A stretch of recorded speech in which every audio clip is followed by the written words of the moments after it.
Maptang Jadabi, Sunsi kayo namin, great evening to all of you. So, today is October 28, 2020, and time check, it's already 9:18 in the evening. But we are still here in school because we are still printing and also fixing the modules of our students. Anyway, this is our third day of our vlog, a teacher's way of educating the youth on their culture, history, and rights.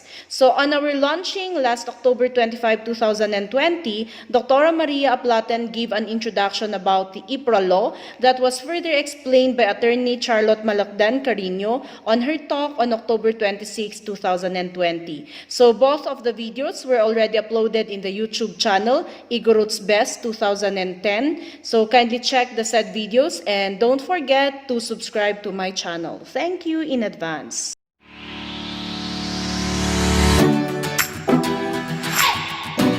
And for those who still do not know about this project, let me briefly introduce it again.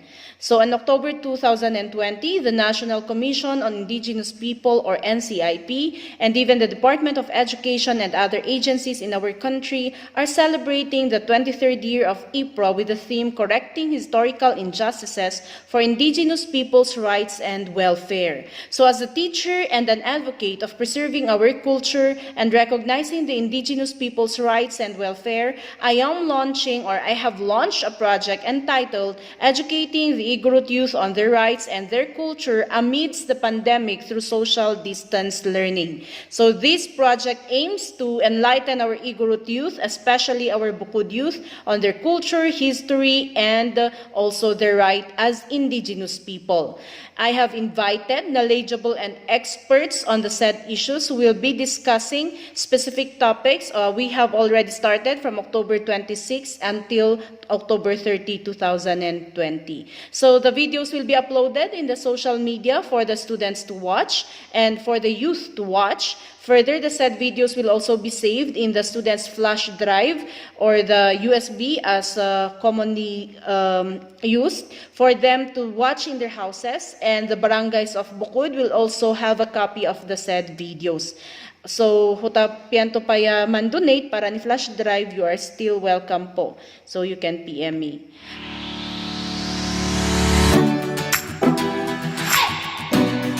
Today, we are blessed to be graced by the presence of one of our most sought speakers on culture, leadership, and development in our region, even in the national and international arena. And with his busy schedule, he sent us an excerpt from his talk on IP Health during the pandemic by RCG. Further, the video is from the Ateneo School of Medicine and Public Health Council FB page.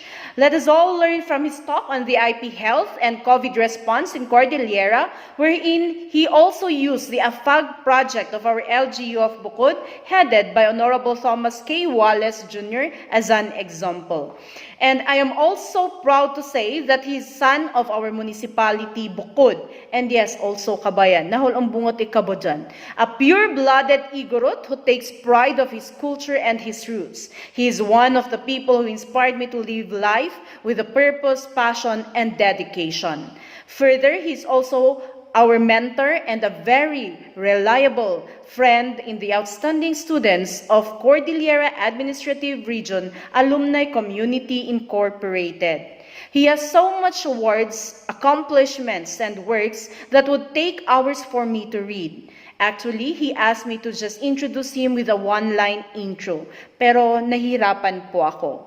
Thus, with so much agility and without so much ado, help me welcome virtually the multi-awarded and highly acclaimed Igorot and the pride of our municipality of Bukod and Kabayan, Dr. Ryan Camado Ginaran.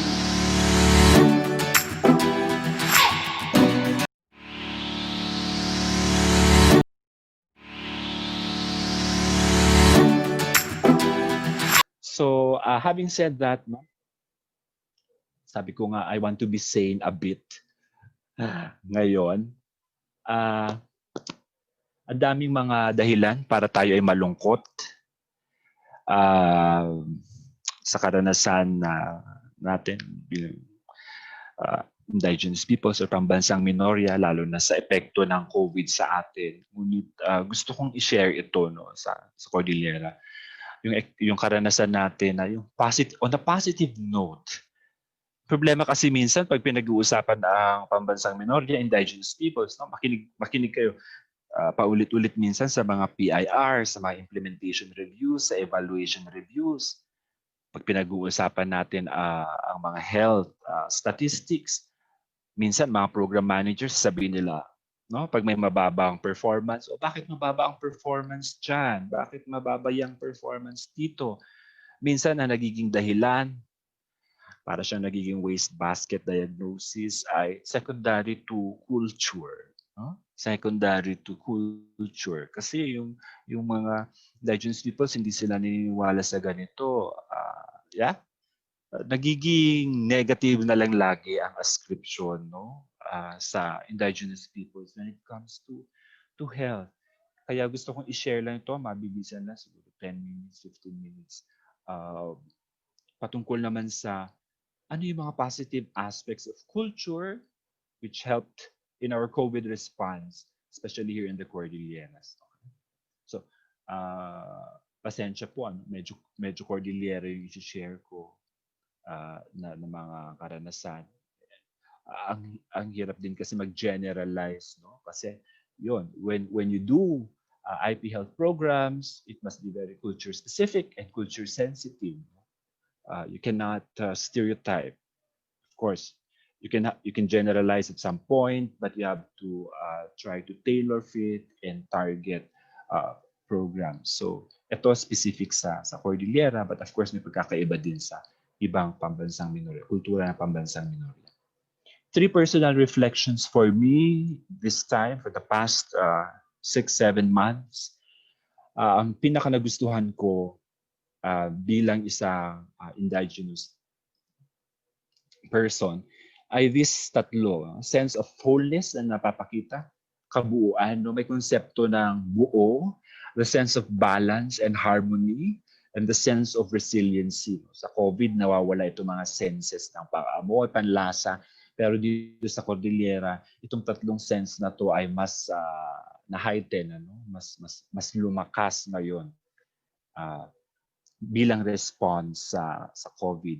At ano papakita ko no sa base sa mga elemento ng kultura dito sa Cordillera yung response namin sa COVID, no?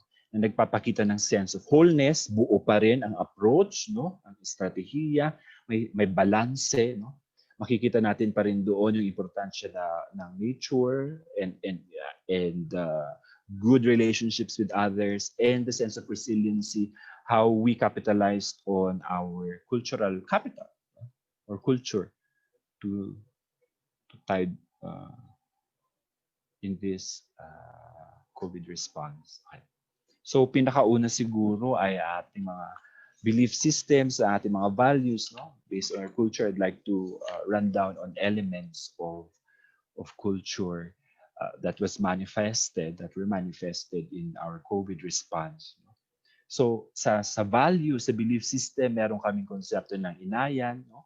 Having the conscience of being afraid of doing wrong and being righteous. We also have the lawa. Customary is what you should not do. You should be righteous. Paniyo or ngayo, mga bawal, no? Bakit ko pinapakita to? Yung inayan, lawa, paniyo. Ito ay nag-contribute doon sa pagiging dapat lang. No? Kunin mo lang ang dapat na para sa iyo. No? Lalo na ngayon na maraming naghihirap sa Pilipinas, ang naisip natin mga indigenous peoples, based on our inayan, lawa, and paniyo beliefs, is that yung bibigay na ayuda or tulong mula sa gobyerno, kunin mo lang yung sayo. No? Kaya napabalita, I think nalaman yun, napabalita sa ating bansa or sa ating rehiyon na there were about 21 municipalities, mostly peopled by indigenous peoples, dito sa Cordillera na nagbalik, no, ng ayuda na hindi na sobra dun sa kailangan. Imagine that.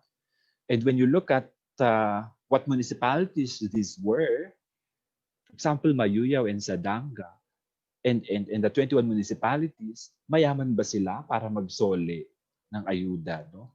No. These are coming from 4th to 5th class municipalities. But because of the strong sense of inayan, lawain, panliw, and also caring for others, no, ay binalik natin yung sobra. Kinuha lang natin yung tama. May mga iba pa nga hindi kumuha mismo ng ayuda dahil naisip nila na baka mas marami pang nangangailangan. So ganun, lumabas. And that's something positive so that we should not paint indigenous peoples lagi in a negative, inferior, nakakaawa na estado. Pag may nagsasabi nakakaawa ang indigenous people, sinasabi ko, huwag awa, hindi awa ang hinihingi namin. Pagpapahalaga. Okay? More than awa, hindi awa ang kailangan ng indigenous peoples. Tunay na pagpapahalaga ang kailangan natin. And we also have the kasyana or laton. That's something that's basically for indigenous peoples, a psychological first aid because it's positive thinking, being hopeful, no? Don't worry, everything will be all right. All will be well. Yan yung ating mga beliefs dito. Tangaw, rest day, ngilin, toor, taer, obaya, or fire. So yung tangaw and ngilin, toor, taer, obaya, fire, these are actually indigenous mechanisms of lockdown or quarantine. Okay? So kahit na, even before may pag-uusapan itong quarantine, in our indigenous communities, ay meron na kaming konseptong ganyan. Kaya hindi mahirap no, na i-adapt or gawin kasi ginagawa na natin yan for many reasons, for many cultural reasons also, which also includes no having epidemics, ginagawa natin to mga ganito, no? And of course, in the agricultural cycle, may rest day. Kasi ito nga yung konsepto ng balance. You work, you rest, you work, you rest. Balance and harmony. Because when you rest, also the nature also rests. Ang lupa din ay nagpapahinga. Hindi laging nabubungkad o hindi laging inaani or kinukuha no? Ang mga resources natin. So may panahon. At hanggang ngayon, no, ginagawa pa rin natin yan. May lapat system na, example yung lapat system, yung mga indigenous forest management natin dito, hindi ka pwedeng kumuha or umani mangaso or kumuha ng mga halaman during a particular time dahil i-declare yan na period of rest, no? Na ito naman ay magre-regenerate and then there will be a time na naman na bubuksan. So parang ganun din yung konsepto dito sa Tangao. No? We shut down the community as in totally nobody goes out, nobody goes in. That's how strict it is for indigenous communities in this equivalence of quarantine. Okay, so meron na yan. Ornos is basically solidarity and obedience. So well, this is an example of a ritual. And you see here actually, ang maganda sa amin, no, maraming indigenous peoples din ang nasa posisyon no, in the Cordilleras, gaya na nasabi ko, about 80%. 85% are also indigenous, so they occupy majority of positions in the government. So dyan si Mayor, dito si sa Bontoc ito, no? And this becomes a public ritual. It becomes part of the policy. Yan ang kagandahan luklok ang isang indigenous person sa posisyon. Dahil hindi nahihiwalay pagiging indigenous sa pamamalakad sa gobyerno, sa pamumuno. So in this picture, you see na mismo si Mayor ang sumusubaybay at nagtumutulong with the traditional priest in having this ritual. Okay? This is a ritual to Manangte, Changte. We pray to the one above that this COVID disease will not affect our community. So, of course we have offerings. This is our traditional salted meat, etag. And you see there, always nature takes place in health interventions, no? In health rituals. Laging merong nature dyan, animal and plant. Itong Petrus Purdus or Pudong, ito ay nilalagay sa mga entry points. No? So when you see something like this, these are visual stimuli for you to be reminded that no entry. No? Do not cross that area. Okay. So ganyan. When we had the lockdown, so nagkaroon ng mga ganyan sa mga borders, sa border points together with the rituals. So it becomes, no, this is an equivalent of this visual stimuli that we place, no? Or a checkpoint. This becomes the indigenous checkpoint. No? Na kailangan ikaw mismo ang tumupad. Hindi mo kailangan ng ibang tao na mag-check pa sa'yo. Basta discipline na, pag nakita mo na yan, bawal pumasok. Ganun siya. Oh, see, even in terms of material culture, yeah, they became actually yung mga huts, traditional huts, even the food that were served, no, in the quarantine areas, lumabas dyan yung ating material culture. Arts also, no? Nakakatuwa, even arts as a psychosocial, as a mental health strategy. Imagine you're dancing with the gongs in checkpoints, going home after day's work, dancing. There were many competitions on songs and arts, which are culture-based, artwork in Baguio, honoring COVID frontliners and heroes. It's there. See, even in the songs, mga pag-awit, salidumay, in terms of ito sa Kalinga ito, and then being a resilient people, shifting some livelihood in terms of doing masks, no? Dahil maraming nag-weave sa atin, sa Abra, for example. Yeah.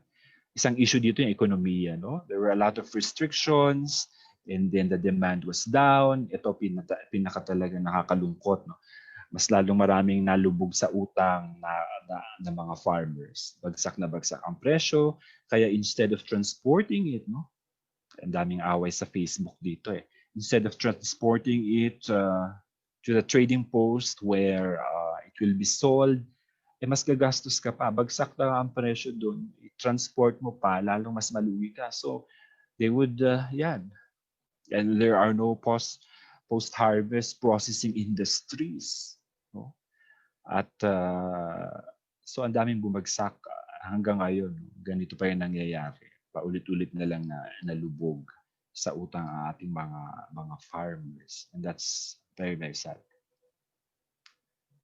May mga pagkakataon na mismo ang ating mga indigenous leaders, sila ang bumili ng produce ng ating komunidad at batay sa kultura pa rin, o ginamit natin ang ating sariling kultura para magpakita ng pagkikipagtulungan sa ating mga kasama. Ito, nakakatuwa pa dito, nung nag-distribute sila ng manok, no, bilang ayuda, ay naging ritual pa siya, no, na sa lahat ng bahay ay halos sabay-sabay, no, halos na nagpausok, and at the same time to produce smoke, no, shown as a collective prayer of the people of Tiglayan, Kalinga. This is where Wangod is. And that's what you call your forcha, na para COVID-free sana ang Tiglayan. Okay. Some examples of what we want to happen as we institutionalize indigenous knowledge systems and practices. Dito, I commend the mayor of Tiglayan. Dahil dito ko lang nakita, no, if you look at policies, people would be declaring yan. Wala yung mga traditional terms.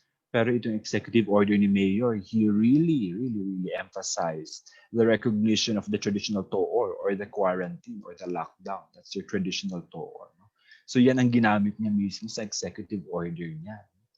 At yan, purchase is ito. No? So sa boundary, when they established toor, ay nag-set ng purchase, itong mga knotted leaves na ito, at naggawa ng ritual dito sa boundary. So sa boundary ito ginagawa. At may tinatawag silang pakoy. No? So pag nagkausap na ang mga elders and community representatives with the mayor, who is also indigenous, no? He's a lawyer. So nung nag-usap na sila na i-declare ang toor or ang community toor or the lockdown, ay imi-meet naman ng mga elders or community representatives ang kanilang kanya-kanyang barangay at community, at may tinatawag siya dyan sa executive order niya na pakoy, kung saan sumisigaw sila ng pakoy. And when that elder ay sumigaw ng pakoy, yan ang nagsimula. Yan ang hudyat ng simula ng toor or community quarantine. And this is nice. No? Pag nakikita ko ito sa mga polisiya, mukhang sa kanya ko lang nakita to. This is nice. And this is what we want. Na hindi saling pusa ang kultura. Dahil ang ganda niya, bakit pang emergency na lang ba siya? Hindi. Dito ko sinasabi na dapat na i-scale up din, na-recognize, na-institutionalize ang mga ito. No? The more that government should look into these good practices that we have. Sabi ni Mayor, acceptarin at tanggapin natin kasi ito ang ating kinagawian na mas madaling maintindihan ng ating mga kapatid. So, a lot of bayanihan values. Ogbo, badang, aluyon, dinadain natang kabinulog tegnawa. Well, these are terms which are used by indigenous peoples in the Cordillera, and which actually means bayanihan. And when you have a specific term for a thing or an activity, that means something also original or indigenous to your area. So we really see, no, because of the agricultural system of lupa concept and pagtutulungan, doon naman nagsimula, no, yung bayanihan natin dahil sa lupa, sa agriculture, and we need each other to produce, etc., and take care of the environment. So, yan, lumalabas dyan na meron tayo mga sariling konsepto ng bayanihan. When I listen to announcements saying family, that's very indigenous because we're more collective rather than individualistic. Well, si Kuya Elmer, who is an ally, opened his restaurant for 40 days and volunteers donated a lot of things. So for 40 days or more, they were feeding the frontliners for free. And that's an example of the bayanihan. Ito yung mga pinakita ko kanina na mga 21 Cordillera municipalities that returned their first tranche of the SAP. And Mayor Ganggangan here is saying we have an indigenous system that takes care of the more needy families. Okay. Ayan. PPEs, even in information, ang lakas, but again, these are isolated events. I would say isolated in terms of may mga individuals. This is not really very institutionalized. There are individuals who really feel for their IP identity and their culture that they innovate. Okay? So in use of language, in terms of health education, because we needed that much, a lot translated in many languages, indigenous languages, yung ating mga health messages. There were a lot of rituals. Again, these rituals are to strike the balance and have harmony. One interesting thing, kaya natitrace mo pa rin yung connectedness natin sa lupa. For example, dito sa amin sa Benguet, no? Pag may send-off party, no? Send-off. Of course, we celebrate na tapos na at hindi sila, napagaling sila. No? Binibigyan natin sila. Ba? Ang LGU nagbibigay ng some goods. Something very unique is we give plants. We give fruit-bearing trees for them to plant. Okay. Something that still, no, is very symbolic, ties you to the concept of health as related strongly with nature. Yan, sa ating language. Nakakatuwa ito sa Tinglayan. Yung mga sasakyan nila na nagdi-distribute ng relief goods ay may pangalan. No? Ang culture means, bringing Ayan, makikita nyo may pangalan yung mga sasakyan. Ang culture is that traditional trait of bringing help to the doorstep. Mga ganyan. Kimata is the carrying cultural material. Of course, ang issue din ng indigenous peoples ay GIDA, no? na narinig nyo na yung mga GIDA. GIDA areas sa sabi dahil malalayo. Hindi po pwedeng sabihin na bakit kasi ang lalayo ang pinagtitirahan nyo, bakit dito na dapat kayo sa sentro tumira. Hindi gano'n. No? Dahil nakatali nga ang buhay at ang pamumuhay dun sa lupa na nandun ka, sa ancestral land. So, kung sabihin, wag kasi kayo dyan sa malalayo nakatira, dito kayo sa baba. No. And it starts that, at least in terms of GIDA, ay naiparating din naman ang mga tulong and people make effort for that. So, in essence, those were positive things na I hope na-highlight din tungkol sa ating mga indigenous peoples at hindi lagi negativity and awa and culture as a barrier ang nagiging konsepto. Pagpapahalaga at pagtingin positively sa indigenous peoples na makaka-contribute din sa paglakas ng ating mga health systems, lalo na babagay, magiging appropriate, magiging compatible sa mga tao sa ating mga IP communities. And hindi lang IP communities, I would say sa lahat ng marginalized na communities. Diba? And dito napapakita natin na ang kalusugan really, in IP communities, it's clearly social determinants sa pinag-uusapan. Dahil ang kalusugan para sa pambansang minorya ay hindi lamang pisikal, ito ay may katuwang na mental, social, at gustong idagdag ng IP communities. Ang usaping kalusugan ay usapin din ng lupa, ang environment, ng spirituality, ng harmonious relationships with people and communities, at lahat na mismo political, economic, socio-cultural, even technological, policy and legal and environmental issues. Diyan napapaloob ang konsepto ng kalusugan para sa indigenous peoples. Okay? So, salamat Japasiya. I hope you gained some ideas, and thank you for this opportunity again to share. Salamat Jashili, Dr. Ryan Ginaran at ang kinaamtamin bisi ka kat impan bigyan mo kami latta ni imbitasyon mi. Salamat Dr. Ryan Ginaran. At sapay kumata inaasyal tayo sun sikato. Jatuh tamahapyan ja amamtaan tupay si Dr. Ryan Ginaran, especially his works, accomplishments, and awards. Mabdin mat ja i-search si katod Google, tan i-search mat lang si Facebook, Ryan C. Ginaran, ja account name to.